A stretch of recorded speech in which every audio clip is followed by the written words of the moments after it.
So good morning and good evening. Thank you so much for making the time to being here with us today. Before I get started, I would like to acknowledge the Gadigal people of the Eora Nation. They are the traditional custodians of this land that we're in Sydney. It's for those of us in Sydney, of course. And I would like to pay our respects to the elders past and present. As we get started, I'd like to start by introducing myself. My name is Thais Ozo, and I'm one of the board directors at the Australian-Brazil Business Council. For those of you who don't know us, we are a nonprofit organization engaged in promoting and strengthening the trade relationship between Australia and Brazil. It is a pleasure to be your moderator today. Before we proceed, I'd like to mention a bit of housekeeping.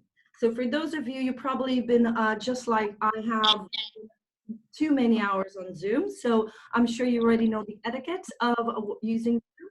So if you're not the one speaking, please mute your microphone. If you do have any questions and you would like to engage or network with someone that you see on the call today, please use the chat function.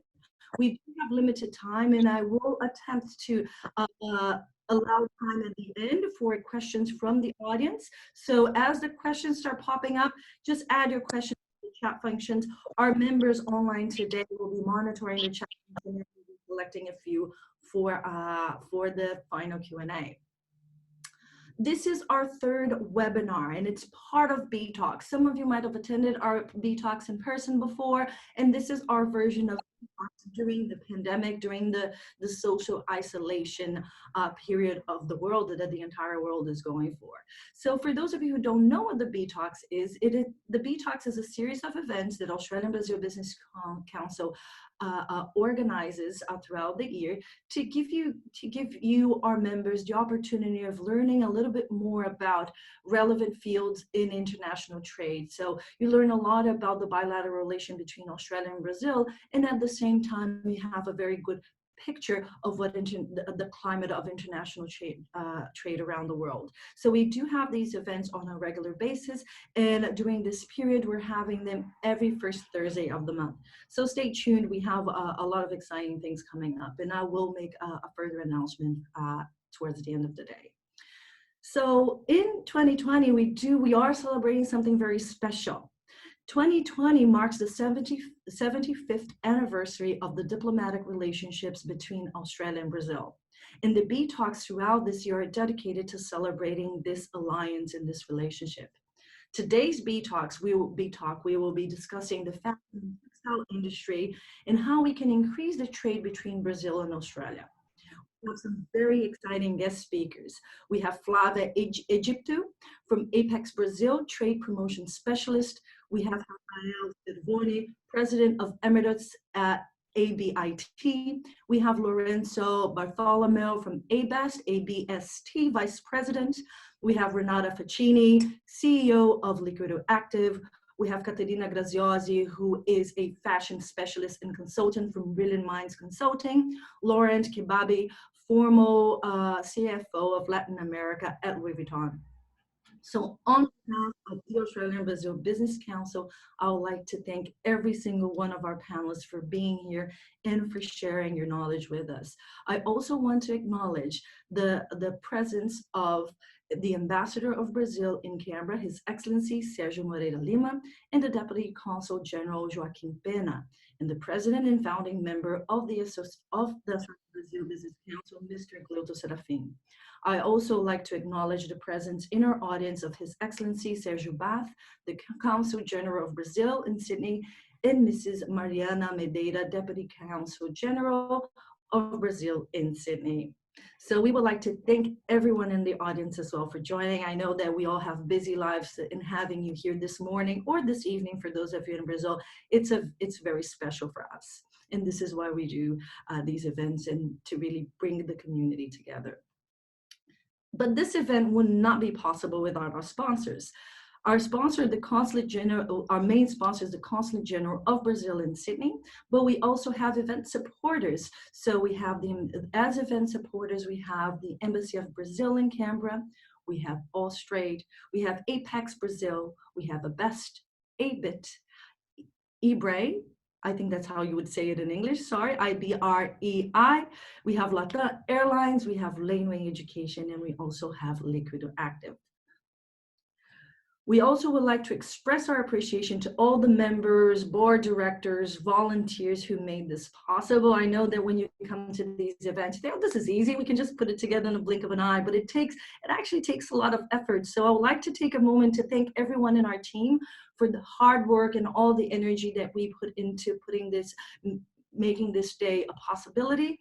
We are all volunteers, so we all do it from a space where we really want to engage in strengthening the trade between Brazil and Australia. So thank you everyone in our team for the effort that was put into today. And of course, if you are here and you're not a member of the Australian Brazil Business Council, you can reach out to one of our board members and one of the people in our team. We have Carol on the line today, and we have Carol Diniz and Gleuto Serafim. So feel free to send them a direct message, a private message, to ask questions about the membership and how it works. But I think you're all heard enough about us and from me. I think it's time to call out our panelists and our speakers today to learn a little bit more about them. So to kick off the event, I would like to invite as the first guest speaker, Flavia Egypto.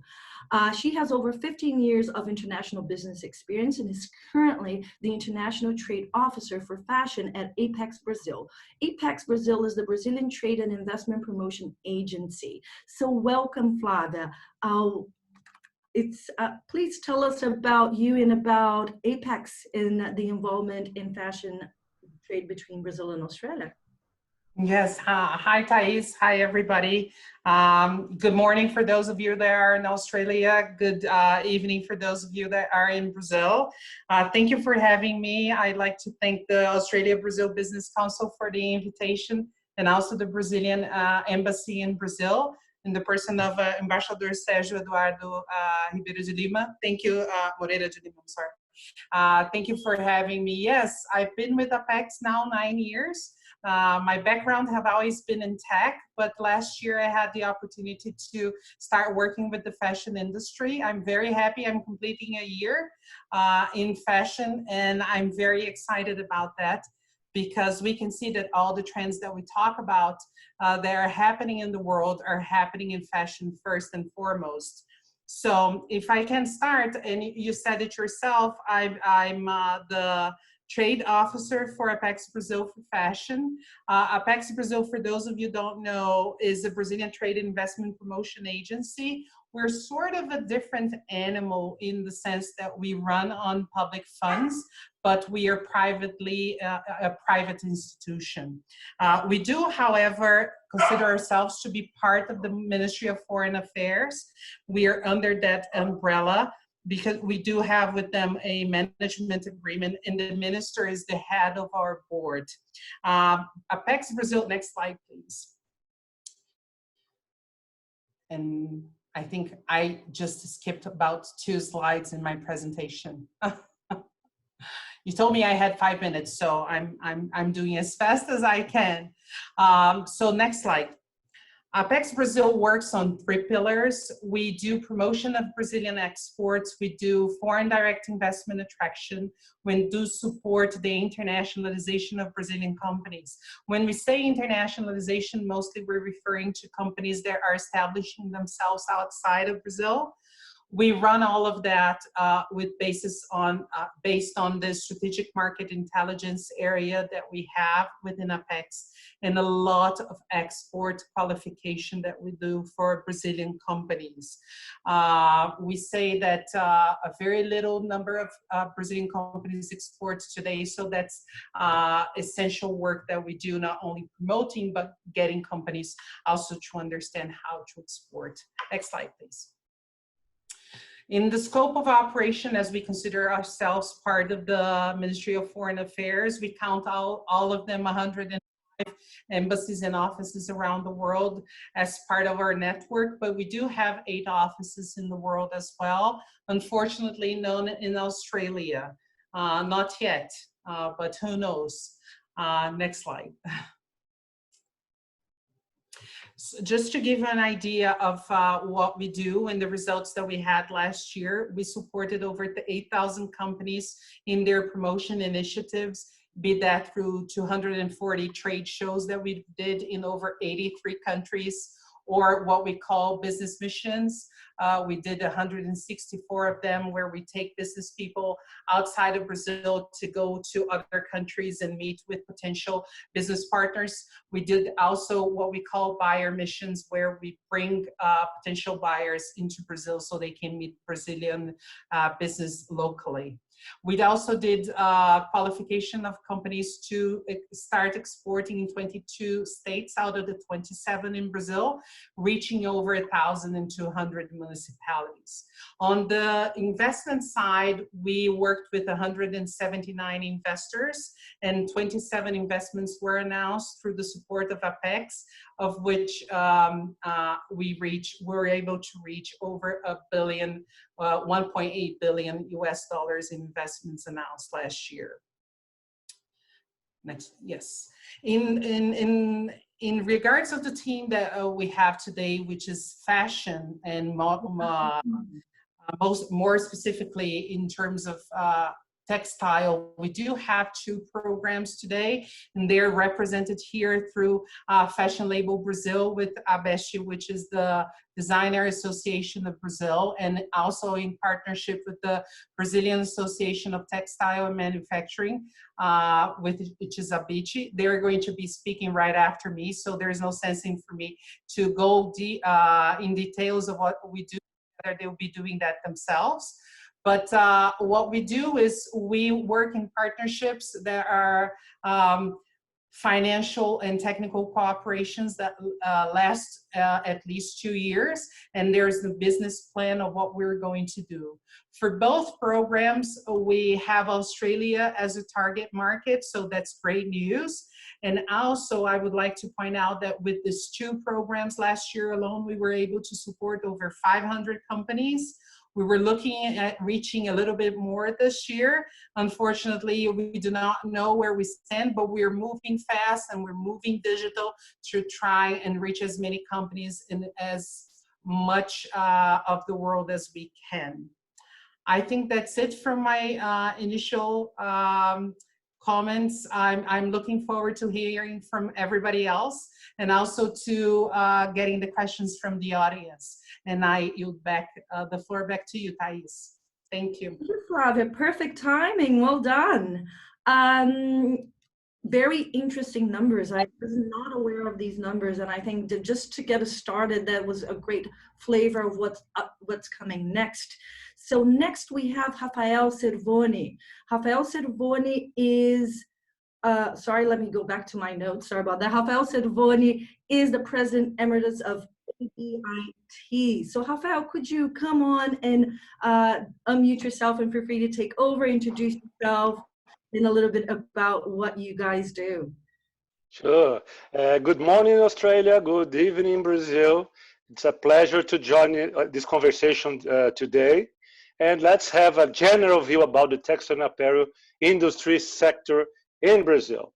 First of all, next slide, please.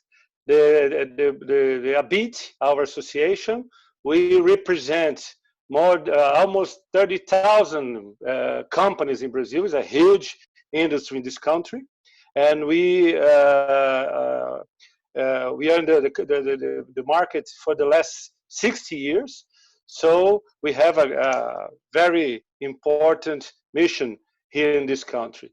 Next slide, please. Some figures. Let's see some figures. Our revenues last year was almost 50 billion US dollars in revenues, and we export $1 billion.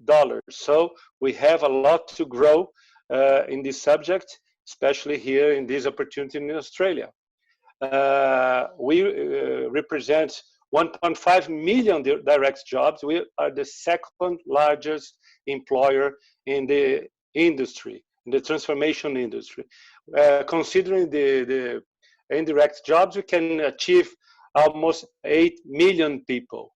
And we produced last year almost 9 billion pieces of apparel. In textiles, we produce 1.2 million tons. We are the 4th largest global producers of denim, for instance, which is the fabric for the jeans. Next slide, please. Next one.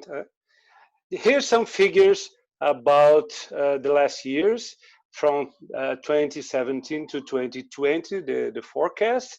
As you see, for these years, the forecast is not so good due to the pandemic. And then the last column, you see the jobs, and you see in the last 3 years, we have a huge impact on our jobs. And this year, which would be a year for renewing, but the COVID, everything was bad, and we must have about a negative balance of 30,000 jobs for 2020. Next one, please. About the coronavirus impact, we can see what is happening around the world.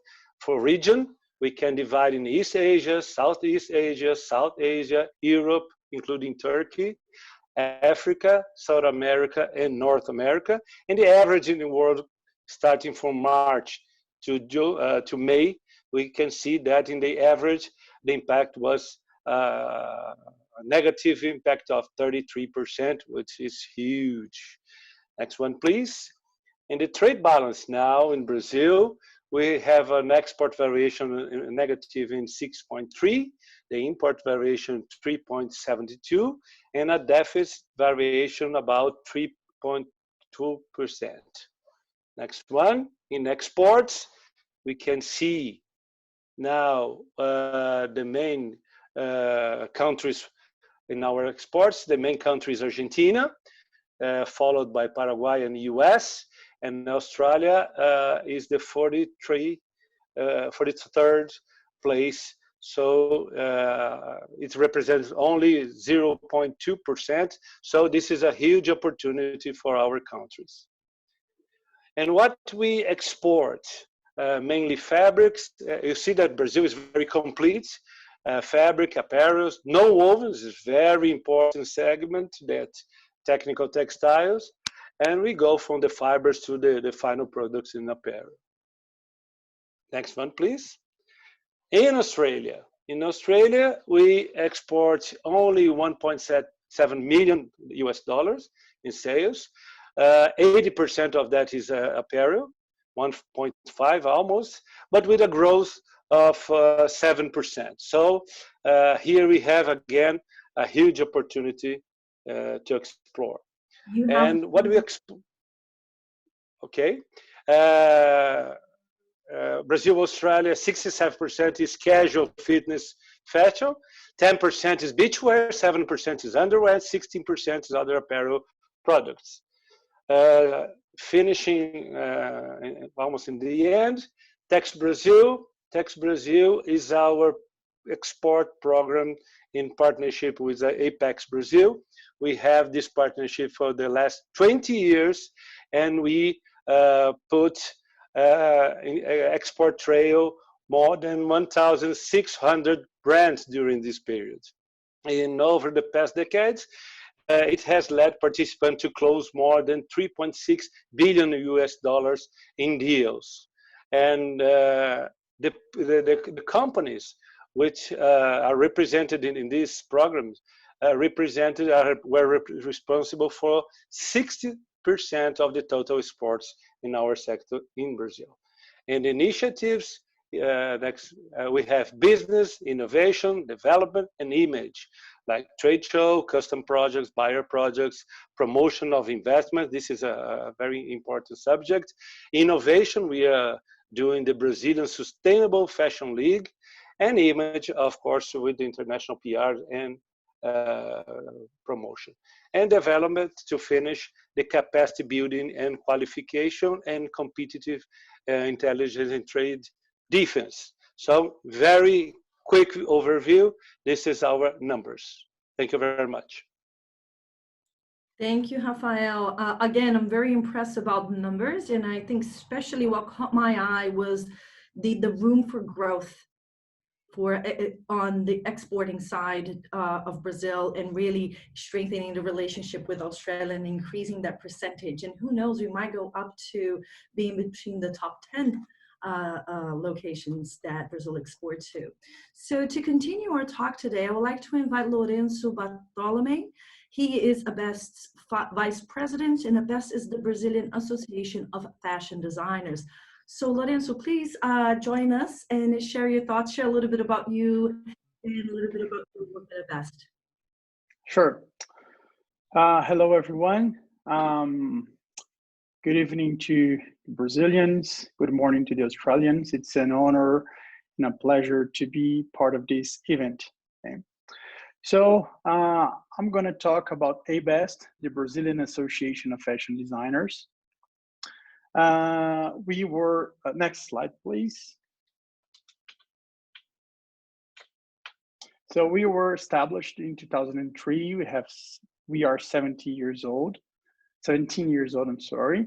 And we are a non-profit organization responsible for promoting and supporting Brazilian fashion designers in Brazil and abroad. The main requirement for a brand to become a member of ABEST is to have value-added products. Of course, 2 collections per year and some other requirements, but the principal one, the main one, is to have value-added products. Here's our board that was elected 2 months ago. Alberto is our president, and we have 2 vice presidents, me and Gustavo. And also Renata, she's the finance director. So next slide, please. So we are in all the segments from the design areas. We are in the ready-to-wear, which is the prêt-à-porter. We are in the beachwear, which is very strong in Brazil.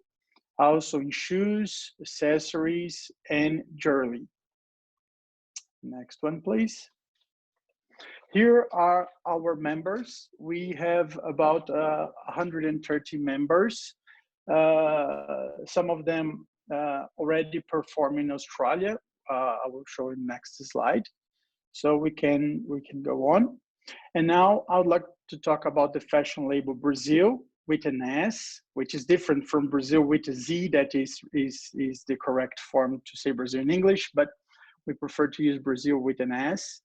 So in collaboration to the Brazilian Trade and Investment Promotion Agency, Apex-Brasil, represented here by Flavia, ABEST, our association, offers financial and technical support to Brazilian fashion designer brands in their promotional activities abroad, which I will mention in the next slides. Next one, please.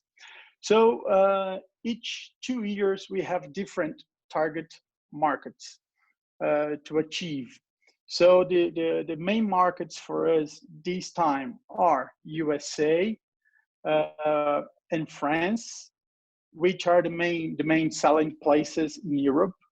Also, of course, United Kingdom, because they have a lot of trends. Portugal, because we're very similar. Our culture is very close to the Portuguese culture. And then there are 4 new countries, and I'm glad that Australia is among these other countries.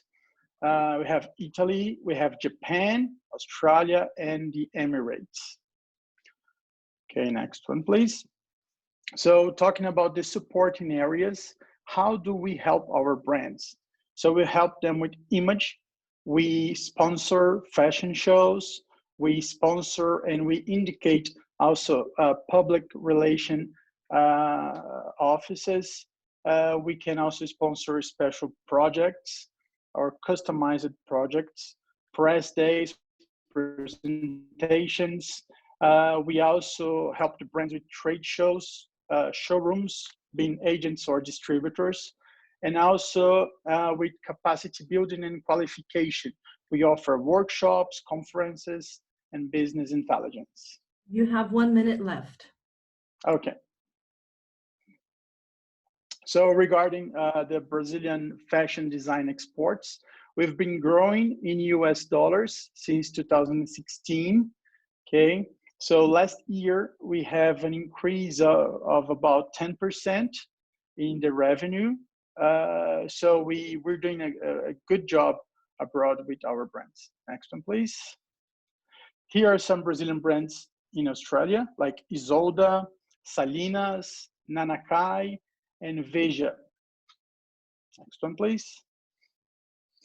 And it's also good to mention that in January 2018, 2 years ago, we had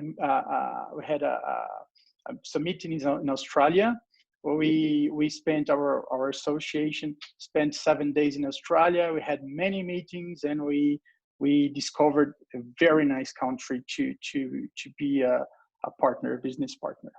And that's it. Thank you. Thank you so much for sharing your presentation, Lourenço. What an amazing work and that you guys do in helping the Brazilian designers getting an opportunity abroad. I am sure that in Australia we are hungry for more Brazilian brands that can really showcase our diversity, our colors. I loved your use of slides as well, because I think that represented very much what we're all about, is all the colors and the livelihood. And I think that is the special flavor that we could bring to Australia that I do believe could be quite interesting to add a little bit of color into the culture. So thank you so much for that. Now, guys, we're going to change a little bit of the tone of our presentations. We had a couple associations. We heard from associations that help the industry, fashion, textile, and designers to trade internationally and trade with Australia. Now we're going to move into a little bit of storytelling. Now that you know what resources you have, both to take your products to Brazil and bring your products from Brazil, we're going to learn from a few people that actually done it. So we're going to hear about their story, about their journey, the successes, and sometimes the challenges that they had along the way. So to get us started, I would like to introduce you to Renata Facchini. Renata Facchini is the CEO of Liquido Active. She brought Liquido Active to Australia and I believe other countries as well, but I'll let her talk about it and talk about her journey. So Renata, I would like to pass the microphone to you. Hi guys, how are you? Good evening to all Brazilians and to everyone in Australia. Good morning.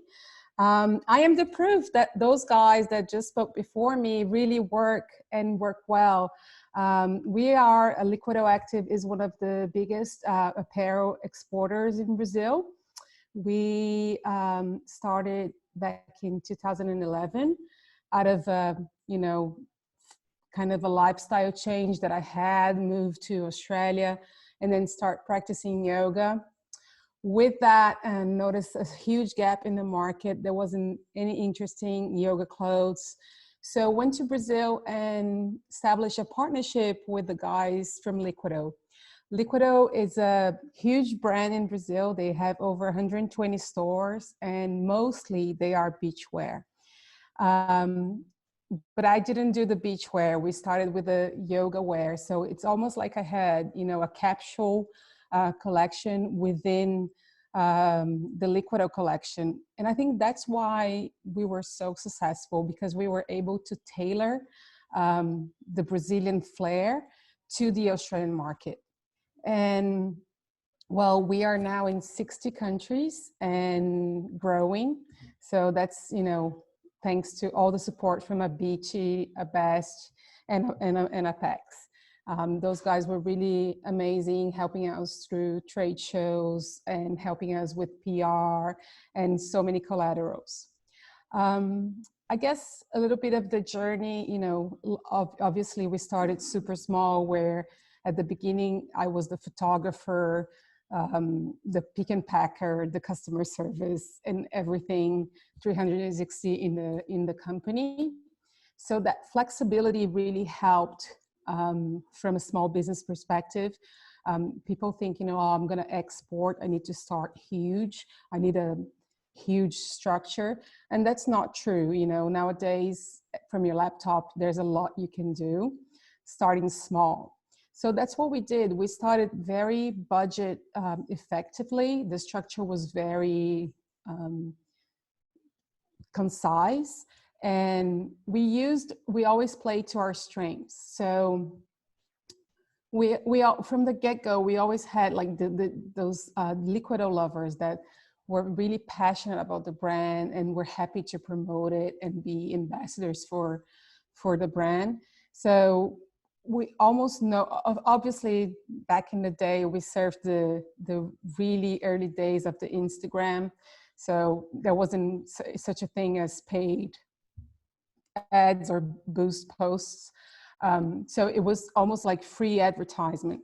And with that and the support of those guys, we started going to trade shows, meeting more and more clients, to the point that we stopped being a B2C brand and we became more of a B2B brand.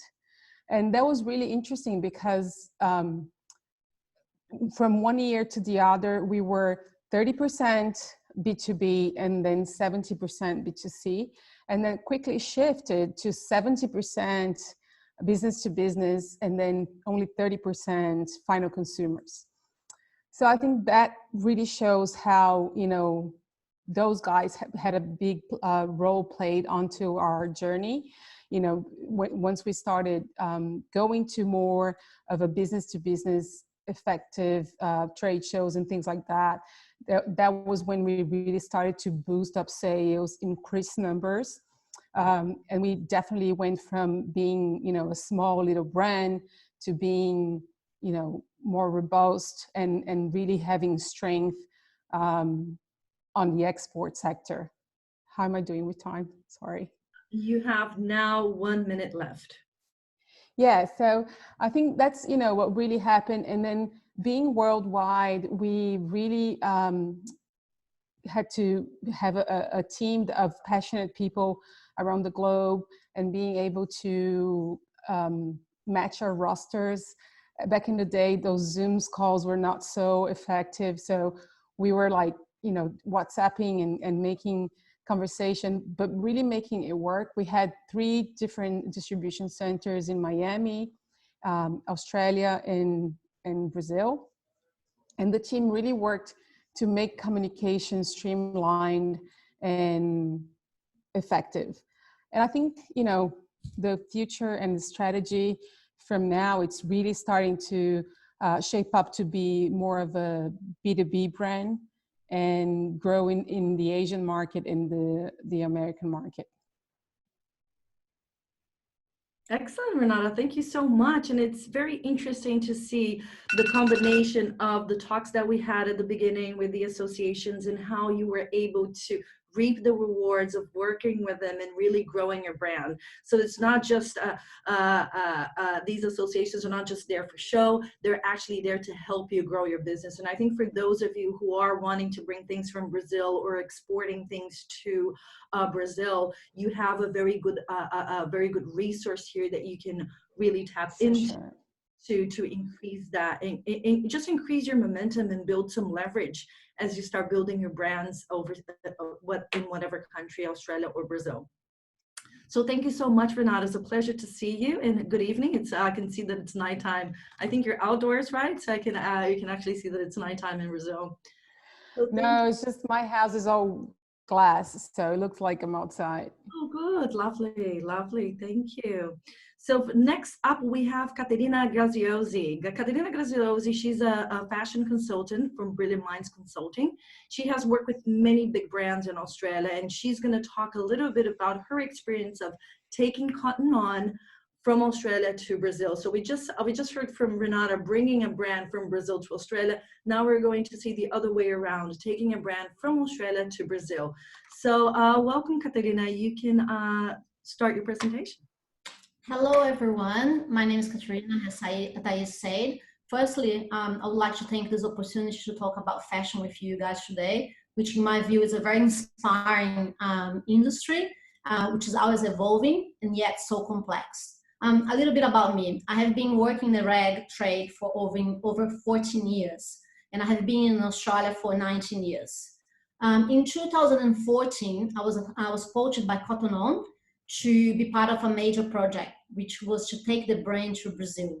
Cotton Group is a chain that is present in 18 countries with over 1,450 stores in the world.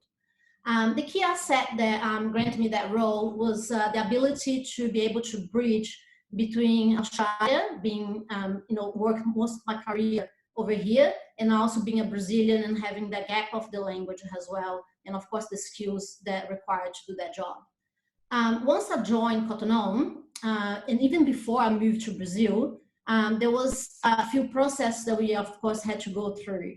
One of them was setting up a critical path process to start the whole branding exercise. And of course, there are many phases into that process, but today I would like to share some of the highlights that I had. The first one was building a business case in fashion to present back to the Australian leaders in the group. And this was because most of the leaders in Australia here did not know much about Brazil.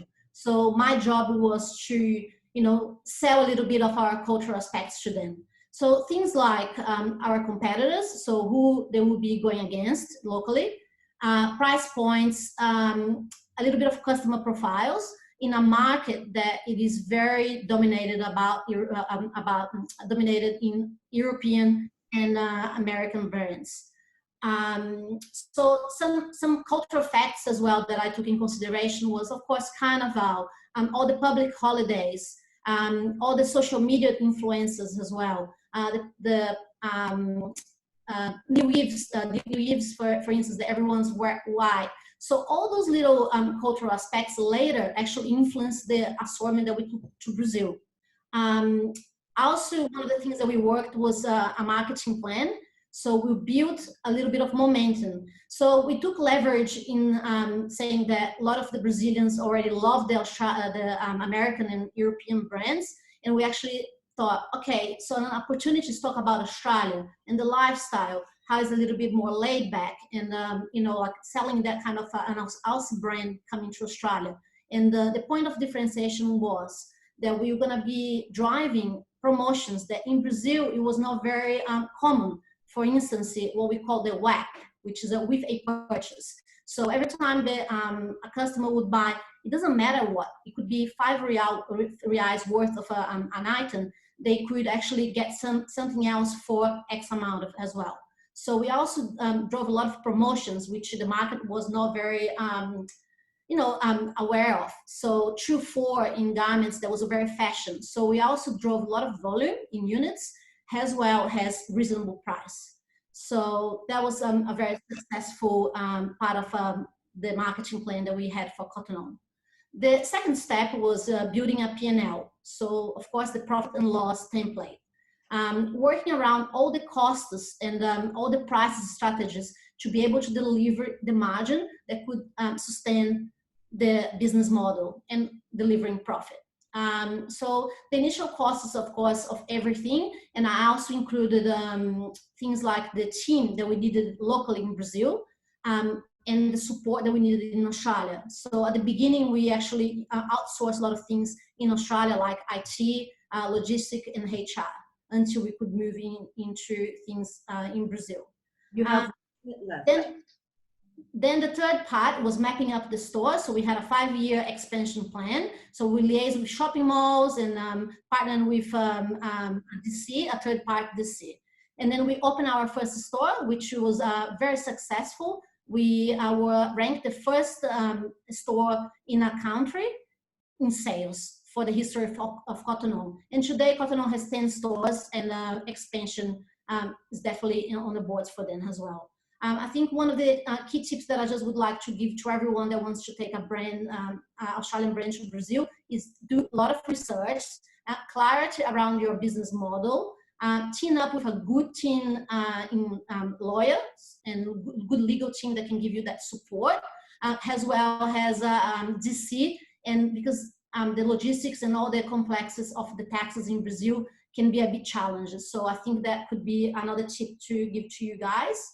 and also recruit people that specialize in our market in Brazil as well. Because being able to bring that gap together is very important. You know, having the team that could not speak Portuguese sometimes could be challenging. So I think that will be one of my highlights as well. I think my time is up. There's a lot more that I would like to talk to you guys, so I will be open for questions. But overall, my message is it's very, very rewarding to take a brand to Brazil. And I think you just got to be resilient and be positive. Thank you, Caterina. I love the tips, and I think it's very practical. So if anyone here is actually considering taking your brand to Brazil, I think taking into consideration these tips, very practical tips, could be quite useful on your journey. So next, in our last one to introduce himself, Laurent Kabbabe. He is a consultant and mentor and also former CFO of Louis Vuitton South America. He worked in luxury retails for 10 years in 3 different countries. Laurent has been focusing on consulting for fashion and companies. So welcome, Laurent. I'll let you take over. Thank you so much, Thais, for the introduction. Once more, good morning for everyone in Australia and good evening for everyone in Brazil. Similar to what Thais have mentioned, obviously my name is Laurent Kabbabe, and I want to share with you a very small story. I was born into a family of fashion and luxury enthusiasts, actually. My mother was a jeweler and designer, an executor. My father was actually a tailor. He was making men high-end suits. I grew up in that environment where all what I knew was the savoir-faire of the artisans, the precision, the dedication of their work, and their clientele as well. But I had this desire to become an international person. That was first and foremost for me. So I followed that value of becoming a global person. So I ventured out and started my journey actually in Australia here when I was younger. Eventually, I came full circle with my upbringing when I started working for Louis Vuitton. I've worked with LV for 10 years in 3 countries, similar to what Thais mentioned. My last assignment was the CFO of Louis Vuitton in South America, based in Brazil. It kind of feels like a lifetime of experience that I had with the company as I've been jumping from one country to another. But what I want to share with this forum is the exposure that I've had with the company. I mean, predominantly on the functional and operational side. I was involved in opening countries, closing countries, whether in South America or in the Middle East, starting up head office function, subsidiaries, distribution centers, supporting organization, and setup of global fashion shows like the fashion show that we had in Rio de Janeiro in 2016, the cruise, and sustaining a business and making it grow while enduring a political upheaval and a financial crisis several times. Like, for example, the revolution that happened in the Middle East when I was based there in 2011, the impeachment of the president in Brazil in 2015 and 2016, as well as the financial crisis in Argentina that started from 2018 and perhaps still going. Now, obviously, on the interpersonal side, what the exposure that I've had to is working in various cultures, such as the Middle East, North America, South America, and also exposure to Europe. And getting the exposure of that school of thought of LV, which is highly organized and quite process-driven, actually. And the exposure to key people of influence within the industry, leadership, and you know, they taught me a lot about reading opportunities within the crisis, and I'm going to get to that eventually later. But as a result of my journey and my endeavor to sustain a lifestyle of a professional nomad that I was, I kind of survived and thrived through multicultural environment. But I have built this passion to support leaders on overcoming their personal or interpersonal limitations, basically, and which blocks them obviously from becoming perhaps better version of themselves. In fact, there was research that shown that just because of some procrastination, companies and individuals get to lose almost 40% of financial opportunities, so to speak. So today, as Thais mentioned, I am also a mentor and a coach. That's my passion. Also a retail advisor. So on that note, they say that 80% of small companies, they get to disappear within the first 10 years of operation. And I'm here to work with small to medium fashion and retail companies to help them to get a laser focused kind of strategic steps on what to do and how to survive that trade, basically. And that comes on a combination of advisory and mentorship. So that's, I'm actually earlier than that. I wanted to wrap it up by saying that it's been quite an interesting experience working in Brazil for 4 years and a half, actually. When I got there, it was quite difficult to adapt in that environment, but slowly but surely I started seeing the opportunities of having a function over there. In fact, if I'm going to be speaking, you know, working with LV, they've been in the country for almost 25 years plus. So that's got to tell you something about some of the commitment of global fashion houses to operate in the country, a country that constitutes one of the top 5 GDP of the world, one of the top 10 or top 5 population of the world. So there was a huge wealth of actually opportunities that can actually you know come out of there, and it's a matter of how to navigate your way through the culture and through the paradigm of the culture and the operation, obviously, to succeed in that domain. And I think the company has done already that. Thank you so much, Laurent. I called you everything. I called you Laurent and Moha. So sorry. Multiculturally Sorry, it's my life. Okay, guys. So now it's time to move into our Q&A. Before we do that, I would like to say a big thank you from the Australian Brazil Business Council, but also from the audience. Thank you so much for sharing so far your knowledge and introducing yourself in the brand that you represent.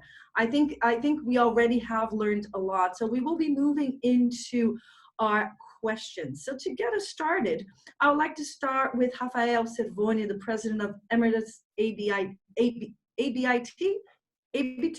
I don't know how to pronounce it. ABIT. ABIT. Thank you. So Rafael, after we all know that we are in a pandemic and global trade is changing. How do you see this will impact the exports from Brazil? And I think one of the things that comes out of your talk is there a possibility that we can increase the trade to Australia or even become an alternative to products made in Asia? What are your thoughts? Very good question, Thais. The fact is, the main this pandemic is affecting a lot the world and our sector. The apparel sectors in Brazil, the revenues dropped by 60% between March and May. If we take April only, the fall was 75%. It's even more expressive. ABIT is deeply supporting companies which in this period have been heavily involved in manufacture of masks and other protective equipment. Now we produce more than 100 million masks per month. It was 6 million before the pandemic. And with a lot of technology, with whole new technology, I can say, as graphene and biosynthetics, even to avoid the new virus. And very slowly, Brazil is resuming the activities. According to our last survey, 74% of the Brazilian textile companies are still operating with less than half of their capacity. In São Paulo, which alone represents a GDP higher than $2 trillion US dollars, street storage and shopping malls have already reopened in early June, as have other capitals. So we have a lot of things to do, and we have, of course, many opportunities from now on, I think. Thank you, Rafael.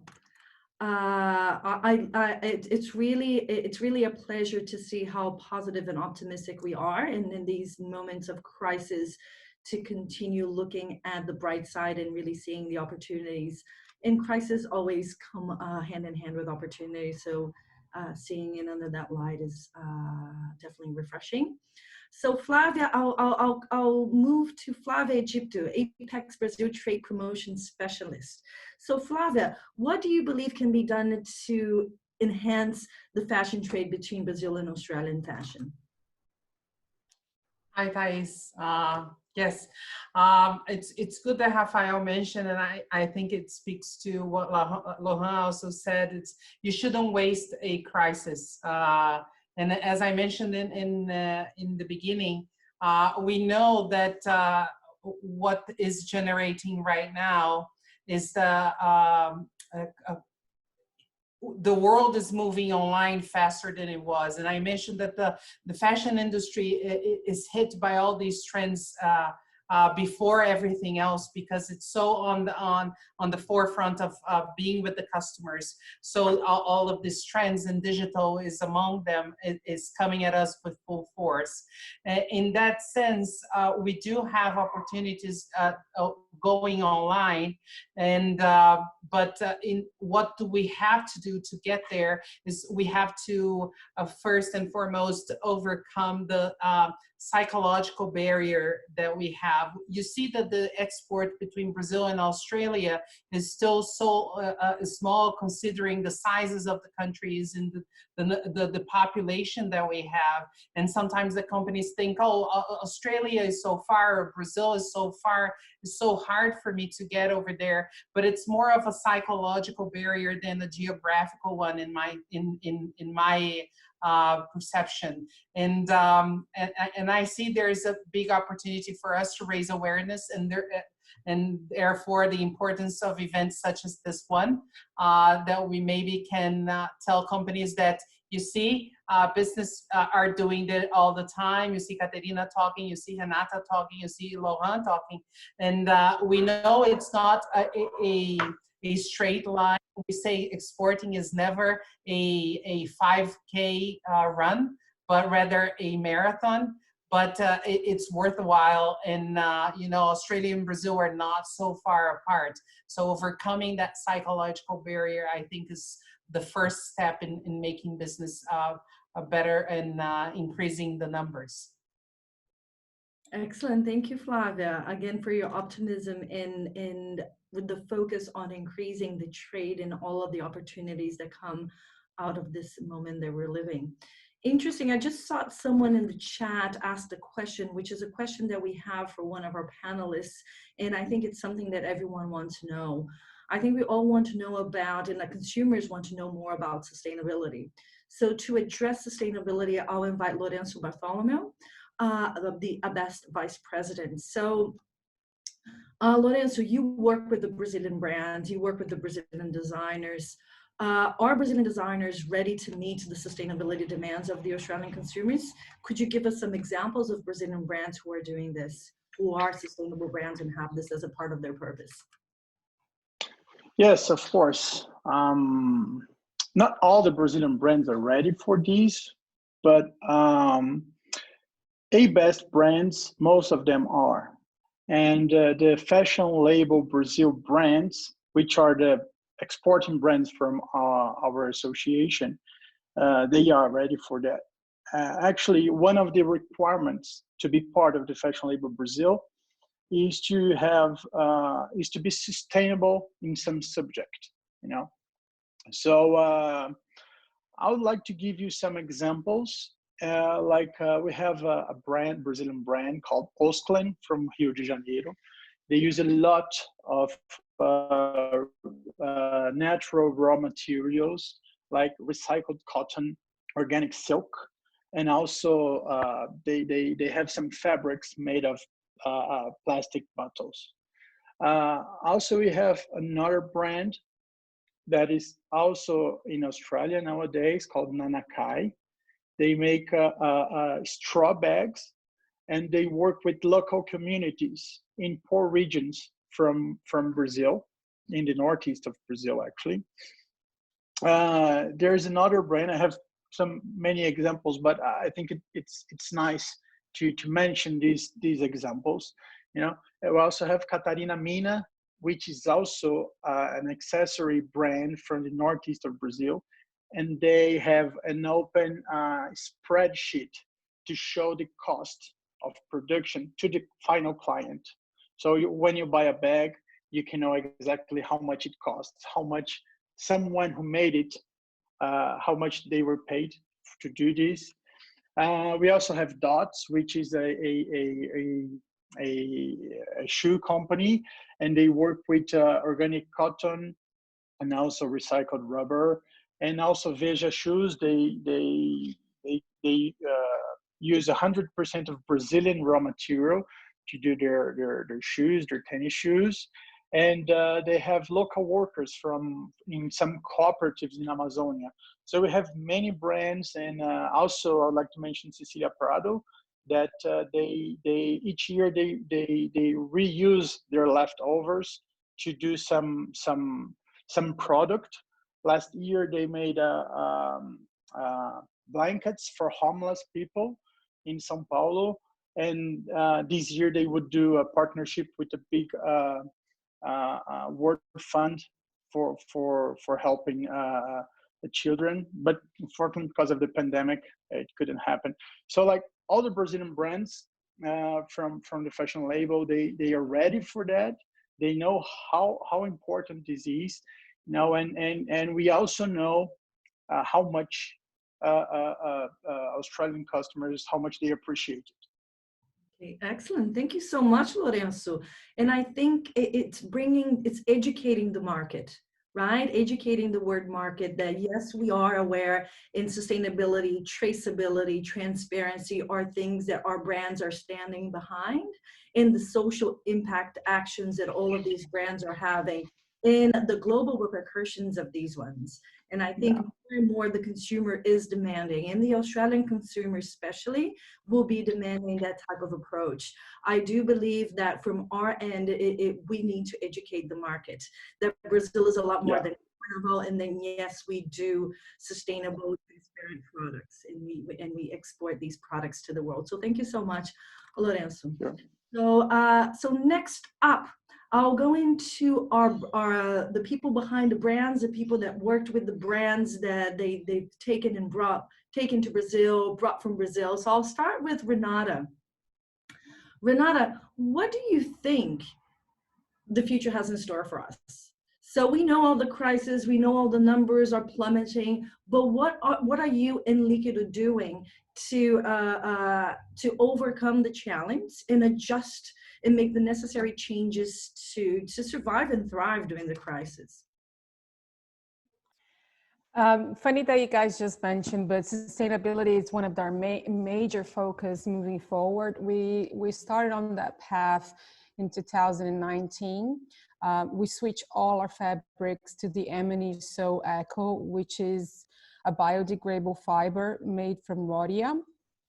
That once it's disposed into landfills, it decomposes in 5 years, whereas the conventional one takes up to 50 years. And it's been amazing how the market reacted to this. Being a yoga brand, people are self-conscious and environmental conscious, and they want to, you know, contribute to the environment. So that was a great move in terms of not only fulfilling our path as a sustainable brand, but as well as opening the conversation to that market. And I think the way forward, it's with local partners, as we were discussing before, you know, having that local support really enables the brand to grow from passion. So once you have a local distributor and that person shares the same love for the brand, the same love for the fashion and the values that you preach and you live and you feel in your bones, then it's a lot easier for the people around them to be to share the same passion. So, you know, like I feel that it's really hard to share a passion from a computer screen. It's doable, but you have to be face to face with your market, you know. So this is what we've been doing. We now have people, we have ground people in Holland, we have ground people in Saudi Arabia, we have ground people in the US, obviously, and also Chile and Hong Kong. So that's been another huge strategy that has enabled us to generate growth, but also to feel empowered as a brand. Excellent. Thank you so much, Renata. Thank you for sharing. And it's interesting because we had a little bit of what you just said from Caterina and Laurent as well. I think the cultural aspect of taking a brand abroad or bringing a brand from abroad is so important. So it's not just taking the exact brand that you had before abroad. It's about taking it abroad, but really with an understanding and a local knowledge and a local commitment and passion to that brand to help it grow and nurture it towards growth. With that in mind, I'm going to move on to Laurent. Laurent, what do you think is the new normal now? And I think this ties in well with what we spoke with Renata. Now with all of these, of course, I don't want to focus too much on the pandemic, but we can't deny that it is changing how we do business. It's changing how we live. It's changing our approach to fashion as well. So what do you think is the new normal post-COVID? Well, how would this affect the fashion industry in Brazil and globally? Yeah. This is a very interesting and wide question. Of course, we cannot shy away from the effect of the corona on the whole fashion industry. A study that was done by McKinsey and Business of Fashion, they have actually mentioned that if the pandemic that was released back in end of March, if the pandemic was going to go for another 2 months, the whole industry end to end, from agriculture all the way to delivery to the store to the client, is going to contract by 40%, and possibly for luxury up to 50%. So obviously there was a lot of impact there in terms of everything that is gonna, that's gonna reflect on that industry in terms of contraction. So what would be the new normal? The new normal is that people, companies, that whole industry need to refocus on new set of skills. And this new set of skills has to start internally from within the company. So moving towards the entrepreneurship mindset, everyone from within the company need to start taking ownership of their job, of what they do, thinking like a self-starter, thinking about their innovation, thinking about what are the opportunities out there in the market. During the some of the crises that I have experienced when I was working in Vuitton, we always had to think to see, as everyone mentioned, where are the opportunities within the crisis that we are going through. And that's how we managed several times, in fact, to pivot our operation and grow non-organically, double-digit, whereas the market was declining double-digit at that time. So I guess also what is important is the focus on the company needs to be also closer to their financials at this stage. So it's no longer accepted that leaders and executives inside of the fashion industry are no longer close to their numbers, understand strategically where are they standing in terms of financial statement and so on. So it's not about becoming a financial savvy person, but at least understand what would be the ramification of what is going on with them, and how can they navigate through this new pandemic. I can speak a lot about what could happen to various sectors of the industry. For example, the sustainability and the transparency. Back in 2019, before the pandemic, there was actually a statistics that was done by KPMG division of fashion, where they said that the highest two trading terms in the fashion industry was digital and sustainability for the last couple of years. But because of the pandemic that we are going through right now, there's going to be a lot of refocus from companies on what is going to be important to the consumers. We have noticed a trend in the consumers that they are following a lot the ethos or their values when it comes to purchases. Now, the values of the consumers is becoming closer to transparency, to sustainability, to where we're going to be, what is happening with this product once it finishes its life shelf. Another interesting statistics that fashion companies get to produce 30 to 40% more stock just to avoid. Sorry, you have 10 seconds left. Sure, just to avoid running out of stock, actually. So I guess that's what I wanted to kind of share in terms of what could be the potential new normal and the awareness of how to navigate in this dark period. Excellent. Thank you so much. It's so interesting that you've mentioned the future of skills in skilling up your team and the entrepreneur mindset. Actually, I'm a teacher by trade. I teach entrepreneurship. And I just yesterday, I had a class about entrepreneurship and intrapreneurship. That all of us, even if we're employed by a business, we have to have a different mindset. It's an innovative mindset that quickly adapts to change. Nothing like the pandemic has ever happened to us if we've never had to change as fast as we did. But I think the future, what the future has in store for all the industries and for all of us here in this call is our ability to adapt to change and adapt to change fast. So very interesting points you made there, Laurent. Thank you so much. So our next up will be Caterina Graziosi from Brilliant Minds. I think just to tie everything up together, Caterina, what would be the advice that you would give for Australian brands wanting to take their business to Brazil? Well, I think I'm touched on that before. Of course, doing a lot of research, clarity around your business model. Team up with a good legal team and actually find a DC, a third-party DC to start up with, because the DC can cost a lot of money for any business started in Brazil. So I would definitely recommend to have a third party to actually start up the whole process, recruiting local people.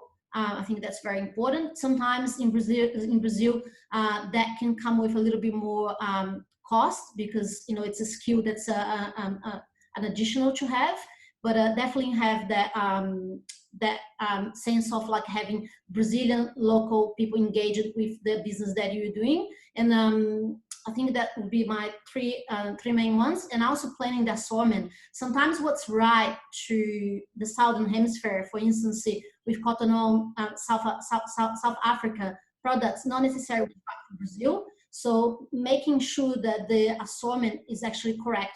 For instance, we had cases with swimwear going to Brazil and of course didn't do so well because it was not appropriate for our market. So really being able to do that research beforehand, so you have yourself first success from the beginning. Actually, just out of curiosity, I can imagine you had a few. What were the challenges that you had? What would be the main challenge you had when trying to take a brand from Australia to Brazil? One of them was that blend formula, talking about a business that was actually quite successful in Australia and had rolled out all those other countries, like 18 countries before, 17 countries beforehand, and being very successful. It was really crucial for them to understand that, for instance, a price category in Brazil, here in Australia, we do blank price points. So all the denims are $39.95. In Brazil, we not necessarily could do that because the margin would not be able to support. So we actually had to find price to value in each one of garments. So anything with a little bit more embroidery or a little bit more added value, you should actually have a higher price point than your basic one. So really define that parameter of having the basic and the fashion items as well with different price points. As here in Australia, in most of the cotton on stores in the world, is actually a blank approach. So redefining that, I think, is another tip of mine that would be as well that we have a little bit of challenge. But all the challenges will come with setting up a new business, but they're also really good when you overcome them and actually come up with new solutions and new opportunities too. Excellent. Thank you so much, Caterina. The pricing one, I think it's very important because it's not something that we will be the first thing in mind when you're taking a brand, but really adjusting your pricing strategy as well as your product strategy for both countries, taking it to Brazil or bringing it to Australia. Very interesting approach. So guys, we're approaching the end of our talk today. We have another 5 minutes.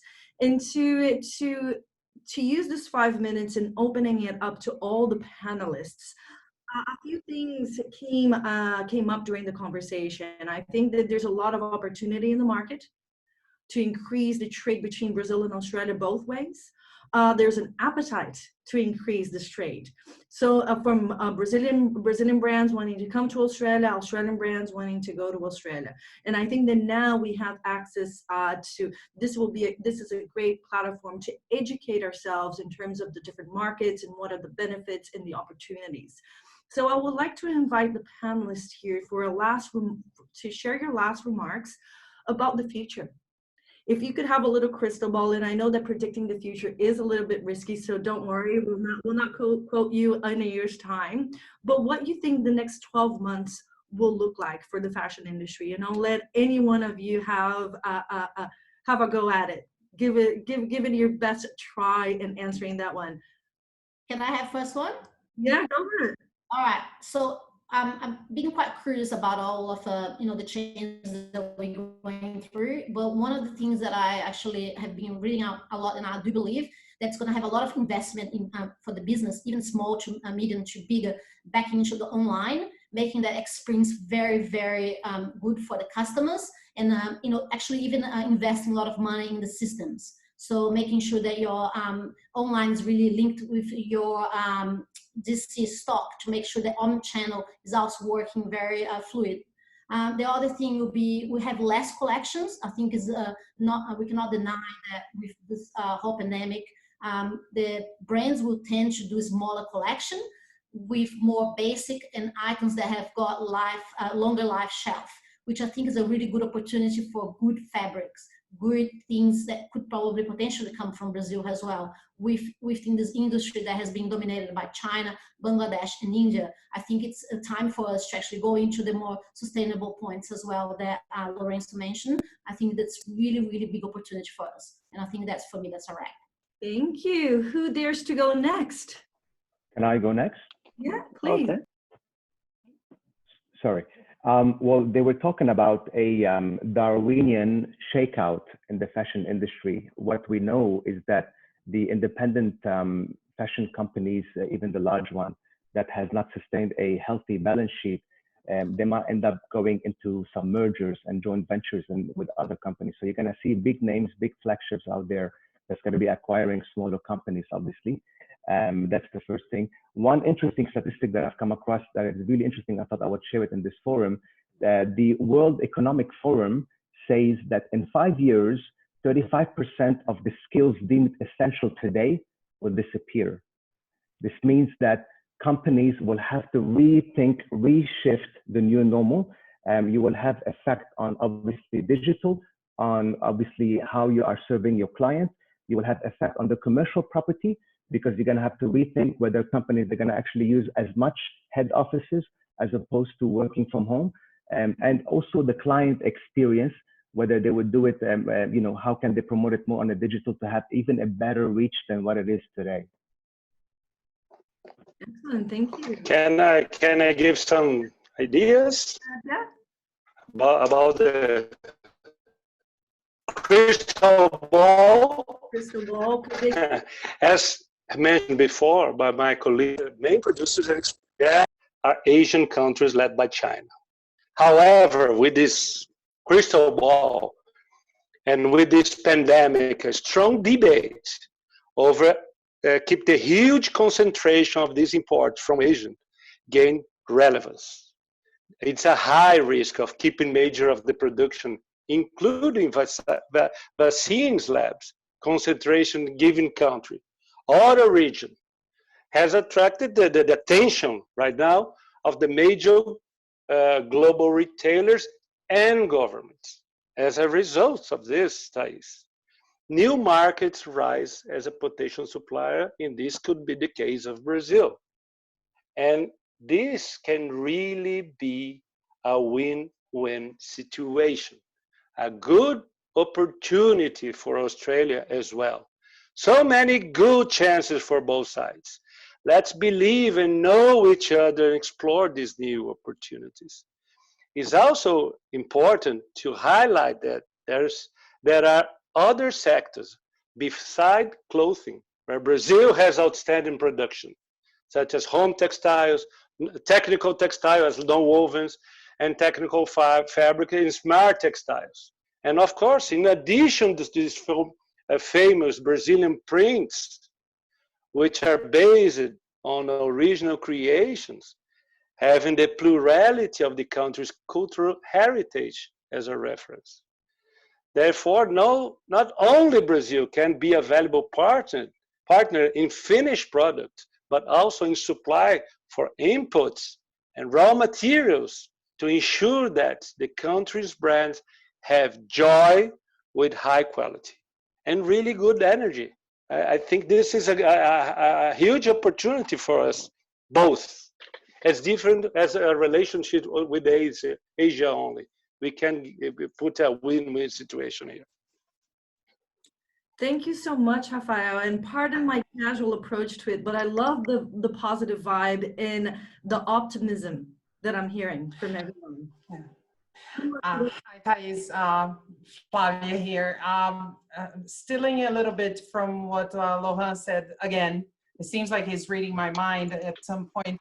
But like I said, you know, ever since I arrived in the fashion world, I have heard, you know, all these trends. And if I can say two words that are going to represent the next 12 months, I'm going to say fast and furious, because the brands thought that they had all this time to adapt to both being digital and having this ethos that Laurent mentioned, in the sense that the brands are going to take into consideration things such as sustainability, both financial and you know, sustainability as we see it, and now inclusivity and social responsibility. All of these things are going to make a brand either thrive or break, and I think this is going to happen a lot faster than we imagine. So the brands and fashion, as I said, it is hit before everybody else, and they're going to run faster and faster, I think, this year. And the pandemic has made this speed even faster than before. So if those are my ideas.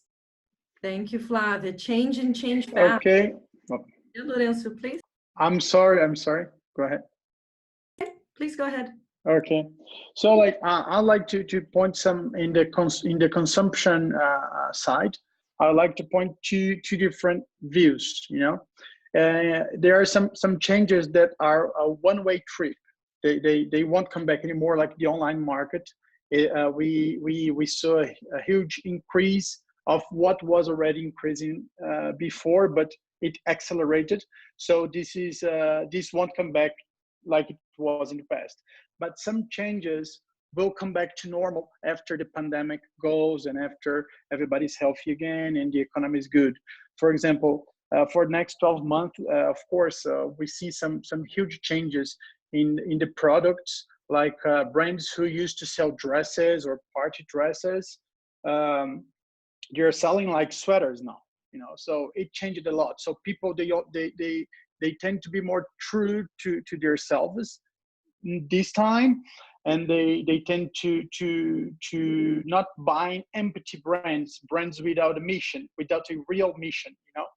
But after it all passes, I think the ostentation will come back again, as it was in the fashion brand, and as we have always seen this in human history. So that's my point of view.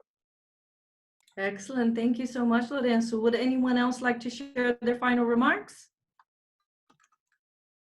Okay, guys, so this is a wrap up.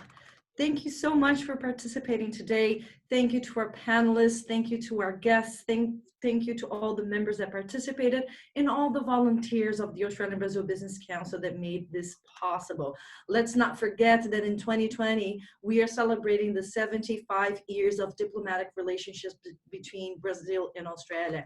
And I think if anything that we've learned today, now is the time to put a foot forward, to lean in, and to make this even a stronger relationship and use this crisis, look at the crisis as a great opportunity that it actually is. So let's really join forces from Brazil and Australia to make this possible. And before I go, if you're curious about becoming an Australian-Brazil Business Council member, feel free to email us. And also, if you have any questions about today, if you'd like to reach out to any of our panelists with additional questions, also feel free to reach out today. And stay tuned. As I've mentioned before, every first Thursday of the month, we run a webinar. The next one will be on August 6th, and it will be about increasing the bilateral trade. So similar to what we've done today, but in a much larger scale, including many other different industries. So thank you once again for participating. I apologize for going a little bit over time, but I think it was definitely worth it to hear these last and final remarks. So I'll leave you today with a wonderful morning or evening, and thank you once again. It was lovely sharing this morning with you. Or evening. Thank you. Thank you. Bye. Ciao, bye-bye. Thank you all. Bye. Thank you. Have a nice day and keep safe. Thank you. Thank you, everyone. Thank you. Take care. Bye.